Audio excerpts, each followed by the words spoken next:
ආයිබෝවන් කියලා පිළිගන්නවා ඔයාලා හැමෝම SL ස්කූල් YouTube channel එකට.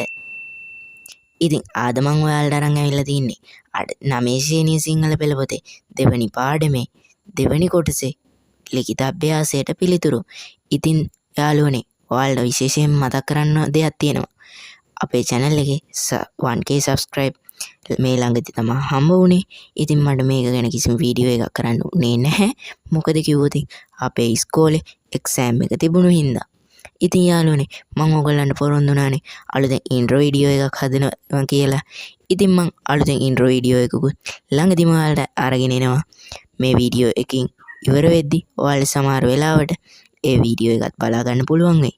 ඉතින් අද මම කියන තවත් විශේෂ දෙයක් ඔයාලගේ channel එකක් තියෙනවා නම් ඒ channel එක මේ මගේ channel එකේ ප්‍රොමෝට් කරන්න ඕන නම් දැන්ම පල්ලෙහාන් කමෙන්ට් එකක් දාලා තියන්න channel එකේ link එක.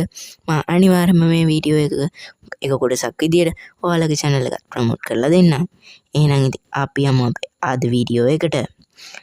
ඉතින් අපේ දෙවෙනි පාඩම තමයි ලපසේ සඳ විලසේ. මේ පාඩමේ තව කොටසක් තියෙනවානේ සමානාර්ථ පද සහ විරුද්ධාර්ථ පද කියලා. ඉතින් මේකේ ලිඛිත අභ්‍යාසයට තමයි මේ අපි පිළිතුරු බලන්න යන්නේ.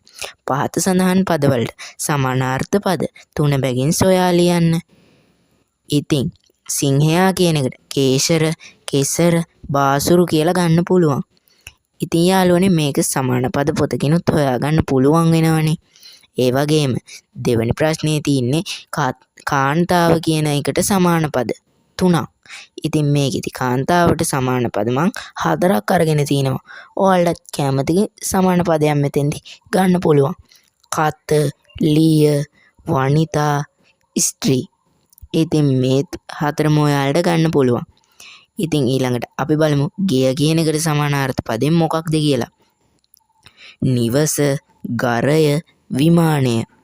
ඒ වගේම දැන් අපි බලමු අපේ 4 වෙනි ප්‍රශ්නේ මවට කියන සමාන පද මොනවද කියලා. දිනිති, මාතු, මෑණි.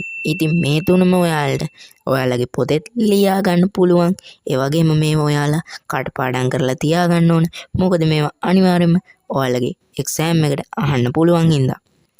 ඉතින් අපි දැන් බලමු අපේ 5 වෙනි ප්‍රශ්නයට පිළිතුර මොකක්ද කියලා. රංචුව කියන එකට සමාන පද මොනවාද? කල්ලිය, මුල, වැල. ඉතින් මේකෙදි අපි වැල කියන්නේ ගහේ ගස්වල එතිලා තියෙන වැල් නෙමෙයි. මේකෙදි වැල කියන්නේ රංචුවට. ඒ කියන්නේ කණ්ඩායමට. එතකොට මුල කියන්නේ ගහක මුල නෙමෙයි. මේකෙදි මුල කියන්නේ කට්ටියක් එකතු වෙන තැනට ඔය කණ්ඩායමක් හැදිලා ඉන්නවනේ. අන්න ඒගොල්ලන්ටත් මුල කියලා කියනවා.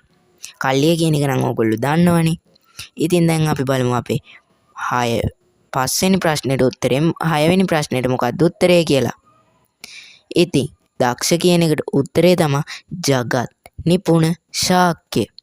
ඒ වගේම දැන් අපි බලමු අපේ 7 වෙනි ප්‍රශ්නෙට උත්තරේ මොකක්ද කියලා. නෙළුම, තාමර, තඹර, ශාලුක. ඉතින් ශාලුක කියලා අපේ යාළුවොත් ඉන්නව නේද? එහෙනම් දැන් අපි බලමු දුක කියන එකට සමාන පද මොනවද කියලා. සන්තාපය, ශෝකය, සොම්නස.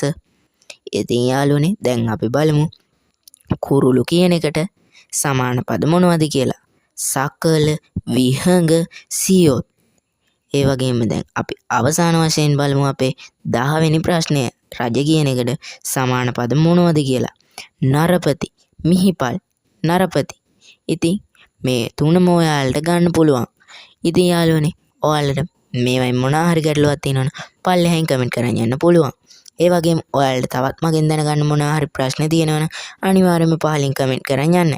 ඒ වගේම ඔයාලගේ channel තියෙනවනම් ඒවයි link පල්ලෙහාන් දාලා තියන්න අමතක කරන්න එපා කමෙන්ට් එකක් විදියට. මොකද මම මේ channel ඔක්කොම එකතු කරලා වීඩියෝ එකක් හදනවා. ඒකෙදි ඔයාලට ඔයාලගේ channel ප්‍රොමෝට් කරගන්න අවස්ථාව තියෙනවා. ඉතින් යාළුවනේ දැන් පල්ලෙහා තියෙන like button එක press කරලා පල්ලෙහා තියෙන රතු පාට subscribe button එක click කරලා අපිට 2k subscribe ගන්න ඉක්මනටම උදව් කරන්න කියලා මතක් කරනවා. එහෙනම් ඉතින් අපි යමු අපේ දෙවෙනිම ප්‍රශ්නයට. ගැළපෙන විරුද්ධාර්ථ පද යොදා පහත වකුව සම්පූර්ණ කරන්න. නො නිපාතය, අ උපසර්ගය, අව උපසර්ගය, නි උපසර්ගය, දු උපසර්ගය. අන්නේ පද. ඉතින් නෝ නිපාතය කියලා තියෙනවනේ. දැන් අපි බලමු මේකේ උදාහරණයකුත් දීලා තියෙනවනේ. යන නොයන. ඉතින් ඒ වගේ අපි බලමු මේ නෝ නිපාතයට මොනවද උත්තර කියලා. දැන නොදැන. ඉතින් ඔයාලා මේව දැකලා තිනවා, අහලා තිනවා. ඔයාලා පොත්වල නම් මේවා හොඳට දැකලා ඇති. ඉතින් දැන් අපි බලමු අපේ තුන්වෙනි එකට මොකක්ද කියලා. හැකි නොහැකි. තව ඒවා මොනවාද? ගැඹුරු නොගැඹුරු. ඉතින් මේ ඔයාලා ඕන තරම් අහලා තිනවනේ. කතා කරනකොට සමහර වෙලාවට මේ වගේ වචන ඔයාලා කතා කරනවා.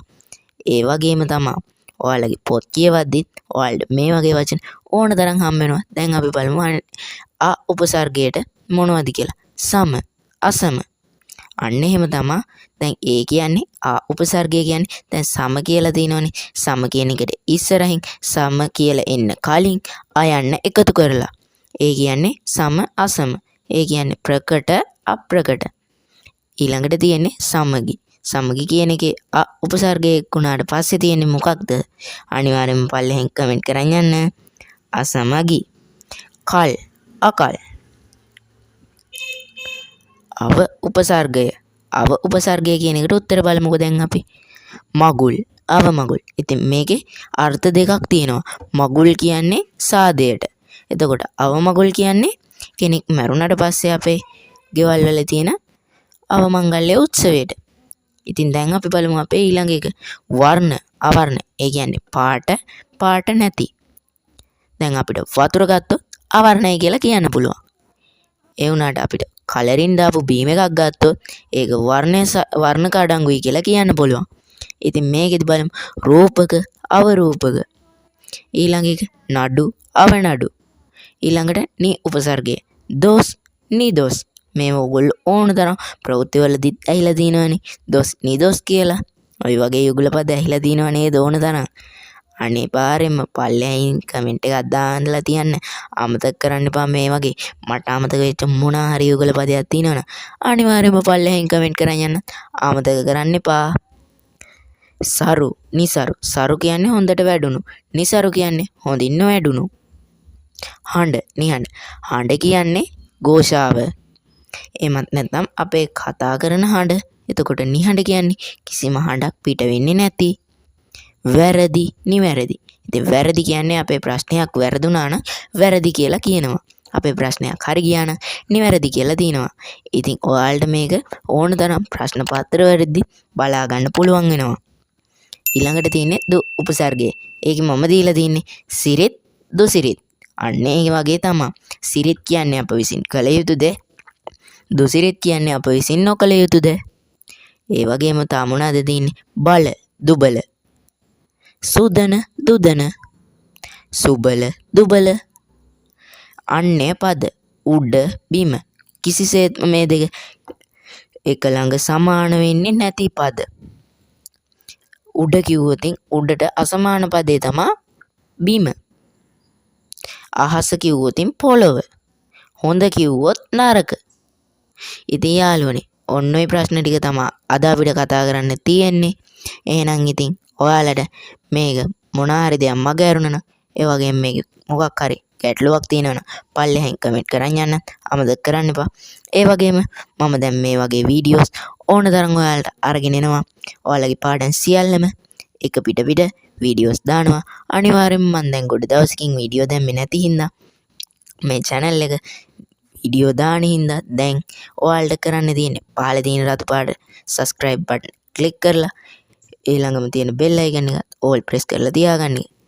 ඒ වගේම ඔයාලට කරන්න තියෙන්නේ ඔයාලගේ like button එක කම්මැලි නැතුව press කරගෙන යන එක. ඉතින් යාළුවනේ ඒ වගේම මේකේ ගැටලු තියෙනවා නම් ඔයාලා අනිවාර්යෙන්ම කමෙන්ට් කරන්න.